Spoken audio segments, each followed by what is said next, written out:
In the middle of the Nevada desert, there's a motel with only one rule: never look in the bathroom mirror after midnight. The highway stretched endlessly through the dark desert of Nevada. No cars, no lights, only cold wind and miles of emptiness.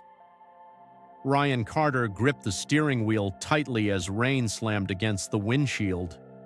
His GPS had died nearly an hour ago, and his phone showed no signal. Then suddenly, a glowing sign appeared ahead in the storm. Silver Moon Motel. The neon light flickered weakly. Vacancy.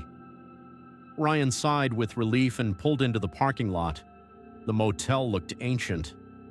Half the windows were dark. The office light buzzed softly, and strangely, every parked car was covered in dust, like they hadn't moved for years. Ryan stepped inside the office. An old woman sat behind the counter, knitting quietly.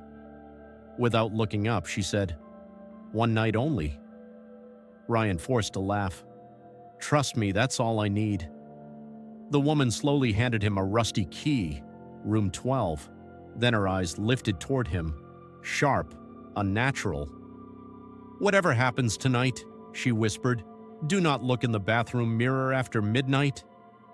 Ryan stared at her. What? But the woman had already returned to knitting.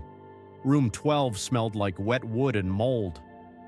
The lights flickered constantly, the wallpaper peeled from the walls, and near the bathroom door, someone had scratched words into the paint. "Don't look back." Ryan rolled his eyes. "Probably some horror-themed motel," he muttered.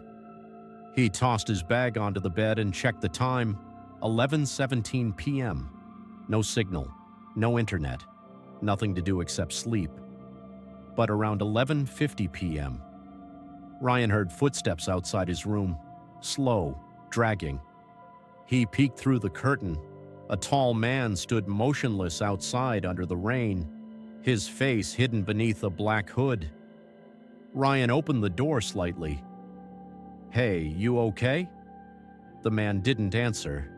Then slowly, he lifted one shaking finger and pointed toward Ryan's bathroom. The lights outside suddenly went out. When Ryan looked back, the hooded man was gone. 11:59 p.m. The bathroom light turned on by itself. Ryan sat upright in bed. The motel room suddenly felt freezing cold. Then came a soft sound. Drip, drip, drip. Water running inside the bathroom. Ryan remembered the old woman's warning. "Don't look in the mirror after midnight." He laughed nervously. "Yeah, okay." 12 a.m. Every light in the room shut off at once. Darkness swallowed everything. Then the bathroom door slowly creaked open. Ryan grabbed his flashlight and aimed it toward the bathroom. The sink water was running black, not dirty, black, like oil. And written across the mirror in dripping liquid were the words, "Look at me." Ryan stepped backward, his breathing quickened. Then he heard another sound, a whisper, very close to his ear. "Please." He spun around, nobody there. The whisper came again, this time from inside the bathroom mirror. "Help me." Ryan's curiosity slowly defeated his fear. He approached the mirror carefully. At first he saw only his reflection, then something behind him. A woman standing inside the room, her skin pale, eyes completely black. Ryan turned instantly, nobody there, but in the mirror, the woman moved closer. Ryan stumbled backward in terror. The woman's mouth stretched unnaturally wide. Then the mirror cracked loudly. A hand burst out from inside it. Ryan screamed and ran for the door, but when he opened it, the motel hallway was gone. Instead, there was another hallway, longer, darker, filled with dozens of identical doors. Every door had scratches on them, and from behind each one came voices, crying, begging, screaming. Ryan backed away slowly. A door nearby creaked open. Inside sat an old man rocking back and forth. But something was horribly wrong. The man had no face, just smooth skin, no eyes, no nose, no mouth. The faceless man slowly lifted his arm and pointed toward the end of the hallway. Ryan turned. At the far end stood the hooded man from outside. Only now Ryan could see his face, or what was left of it. Empty skin, no features at all. The hooded figure began walking toward him, fast, too fast. Ryan ran. The hallway seemed endless. Doors slammed open around him. Faceless people crawled out slowly. Some whispered his name. Others repeated the same sentence again and again. He looked in the mirror. He looked in the mirror. Ryan finally spotted an exit sign glowing red ahead. He sprinted toward it and burst through the door, back into room 12. The room looked normal again. The lights worked. The storm outside had stopped. Ryan breathed heavily. Then he noticed something horrifying.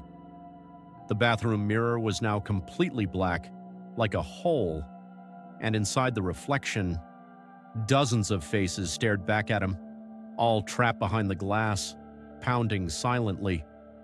One of them suddenly moved closer. Ryan froze. It was him, but his reflection looked terrified. The reflection began banging against the mirror desperately. "Don't let it take me," it screamed silently. Then black hands grabbed Reflection Ryan from behind and dragged him into darkness.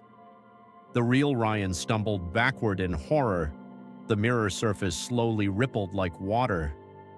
And something began climbing out. A tall creature made entirely of shadows, its face blank and smooth. No eyes, no mouth, nothing. The creature tilted its head slowly toward Ryan. Then, for the first time, a mouth split open across its empty face, and it smiled.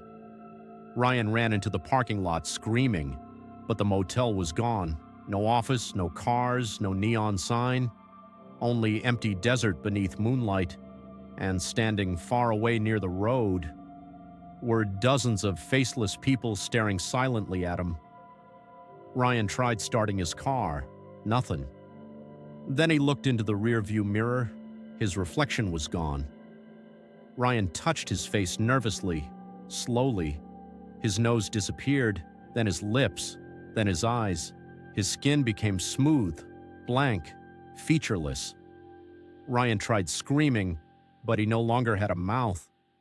The next morning, police found his abandoned car beside the highway. No motel existed anywhere nearby. No Silver Moon Motel had ever been registered in Nevada.